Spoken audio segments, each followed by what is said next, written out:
کیا آپ نے کبھی سوچا ہے کہ ہنستا کھیلتا ہوا انسان خودکشی کیسے کر لیتا ہے؟ ہم نے اپنے ارد گرد بہت سارے ایسے کیسز دیکھے ہیں جس میں ایک ہنسا کھیلتا انسان اپنے سارے کام کاج روٹین میں کرتا ہوا ایک دم روپوش ہو جاتا ہے یا پھر وہ اپنی زندگی کو ختم کر دیتا ہے، اور لوگ اس کے بارے میں یہ بیانات دے رہے ہوتے ہیں کہ ابھی تو میں نے دیکھا تھا، ابھی تو میں سے ملا تھا، ابھی کچھ دن پہلے تو یہ ٹھیک تھا، ابھی کل رات کو یہ میرے ساتھ انجوائے کر کے آیا ہے۔ مطلب ڈفرینٹ تھنگس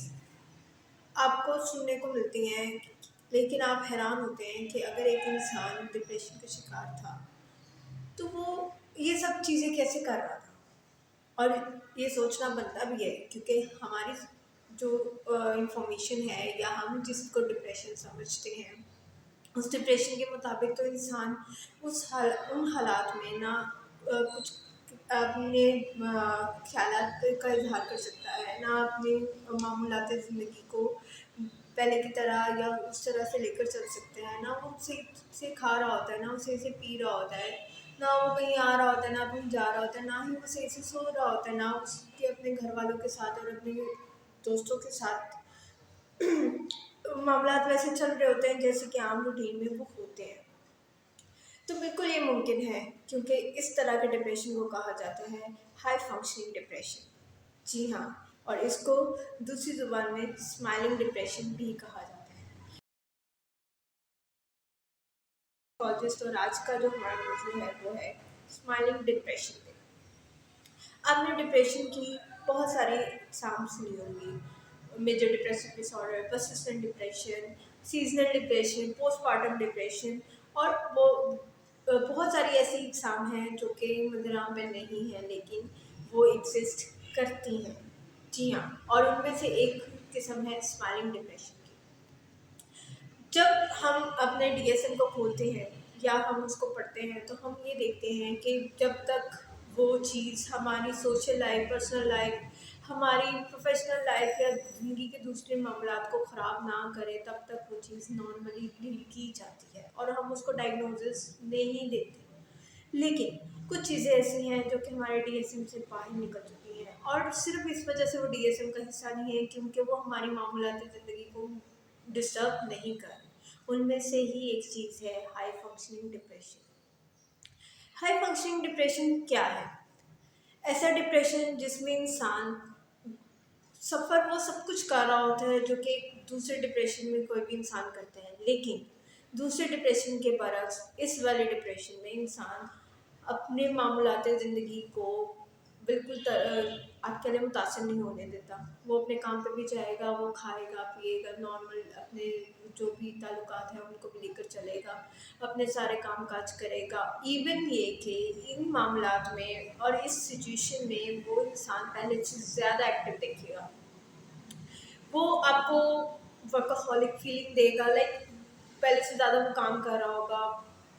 جتنا کام وہ پہلے کیا کرتا تھا اس سے بھی وہ زیادہ کام کر رہا ہے۔ کیوں کر رہا ہے؟ وہ ان گاہے پکائے کہیں نہ کہیں اس کے ساتھ والوں کو، اس کے دوستوں کو یہ سوچ تو آتی ہوگی کہ اس کی زندگی میں اتنا سب کچھ چل رہا ہے لیکن اس کے باوجود یہ اپنے کام کاج کو متاثر نہیں ہونے دے رہا، یہ اپنی دوسری چیزوں کو افیکٹ نہیں ہونے دے رہا، یہ ہر چیز میں ایکسیپٹ کر رہا ہے، ہر چیز کو اچیو بھی کر رہا ہے، سب کچھ کر رہا ہے، تو اس کو تو ڈپریشن ہو ہی نہیں سکتا۔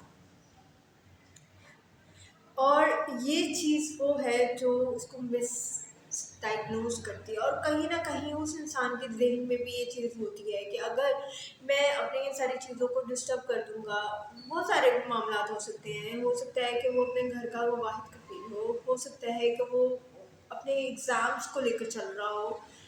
ہو سکتا ہے وہ اپنی جاب کے بالکل ایک کروشل پوائنٹ پہ ہو، وہ ان چیزوں کو گیو اپ نہ کر سکتا ہو، اور اس پہ بہت ساری امیدیں ہوں، بہت سارے رشتے اس پہ جو ہے ڈپینڈ کر رہے ہوں، بہت ساری ذمہ داریاں اس پہ ڈپینڈ کر رہے ہو، جس کی وجہ سے وہ یہ سوچتا ہو کہ اگر میں گرا یا میں تھکا تو ان سب رشتوں کا کیا ہوگا۔ ایک سوچ تو یہ ہوتی ہے، اور دوسری سوچ یہ ہوتی ہے کہ اس کو یہ لگتا ہے کہ اگر میں تھک گیا تو لوگ مجھے کیا سمجھیں گے، کہ میں ہار گیا ہوں یا میں چیزوں کو بہتر طریقے سے نہیں لے کر چل پا رہا ہوں۔ میں تو اتنا مضبوط تھا، لوگ مجھے اتنا مضبوط سمجھتے ہیں، میرا سیلف امیج نہ ڈسٹرب ہوتے۔ کیوں؟ کیونکہ ہمارے یہاں پہ مینٹل ہیلتھ کو ایک اسٹگما سمجھا جاتا ہے، ہم اپنی فزیکل ہیلتھ کو جب خراب محسوس کرتے ہیں ہم اس میں ریسٹ تو کر سکتے ہیں، لیکن جب ہماری مینٹل ہیلتھ خراب ہوتی ہے تو نہ ہی ہم خود ریسٹ کرتے ہیں، نہ ہم کسی کو کرنا الاؤ کرتے ہیں۔ ہم نے ابھی تک جتنے بھی اداروں میں اپلیکیشنز دیکھی ہوں گی سک لیو کے نام پہ، اس میں ہمیشہ یا تو تھراٹ ایشو ہے، بہت زیادہ انفیکشن ہے، فیور ہے، ایون دو کہ کرونا کے دنوں میں تو کرونا بھی وجہ بنا،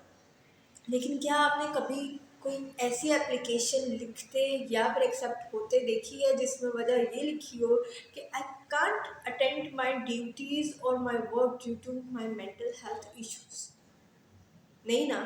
کیونکہ ہمارے معاشرے میں ان چیزوں کو اتنا عام سمجھا ہی نہیں جاتا اور نہ ہی اس کو کوئی امپورٹنس دی جاتی ہے۔ اگر کوئی مینٹل ہیلتھ ایشو کے ساتھ ہوگا بھی تو اس کو یہ کہا جائے گا کہ بھائی یہ تمہارے جو بھی معاملات ہیں وہ اپنے گھر تک رکھو، اپنے کام کو صحیح سے کرو، کیونکہ ہمیں تو آؤٹ پٹ چاہیے۔ اسی طرح سے ہمارے ایگزامس فزیکل ہیلتھ کی وجہ سے ڈیلے ہو سکتے ہیں کہ ہمیں بخار ہے، ہم اپیئر نہیں ہو سکتے ہیں، یا ہمارے خدا نخواستہ کوئی بہت سوے کوئی سرجری یا کچھ اس طرح سے ہوا ہوا ہے، ہم اپیئر نہیں ہو سکتے، وہ اس چیز کو ایکسیپٹ کریں گے۔ لیکن اگر ایک انسان یہ چیخ چیخ کے کہے گا نا کہ مجھے پریشانی ہے، میں اپنے کام کاج کو نہیں کر پا رہا ہوں، میں چیزوں کو صحیح طریقے سے نارمل روٹین میں نہیں لے کر جا پا رہا ہوں، میں ورک پہ صحیح پرفارم نہیں کر پاؤں گا، یا میں پیپر میں صحیح طریقے سے اپیئر نہیں ہو پاؤں گا، میں کچھ لکھنے کی کوشش بھی کروں گا تو آئی ول فیل دیٹ، تو کوئی نہیں اس کو سمجھے گا۔ باہر والے تو دور، اس کے گھر والے بھی نہیں اس کو سمجھیں گے، وہ کہیں گے کہ یہ سارے تمہارے بہانے ہیں، ہم نے بھی تو کیا، ہم بھی تو بہت ساری پریشانیوں کے ساتھ چلتے تھے، ہم بھی تو چیزوں کو لے کر چلتے تھے۔ لوگ بھول جاتے ہیں کہ ہر انسان دوسرے انسان سے مختلف ہوتا ہے اور چیزوں کو سنبھالنے کی اس کی ہمت ہر انسان کی ویری کرتی ہے۔ کسی کے لیے وہ دکھ بہت ہلکا سا ہے، وہ اس کو جھیل جائے گا، نکل جائے گا، کسی کے لیے وہی دکھ بہت سویئر ہے اور وہ اس کو کہاں کہاں اپنے اندر مینیج کرتا پھر رہا ہے، یہ اس کو بھی نہیں پتا۔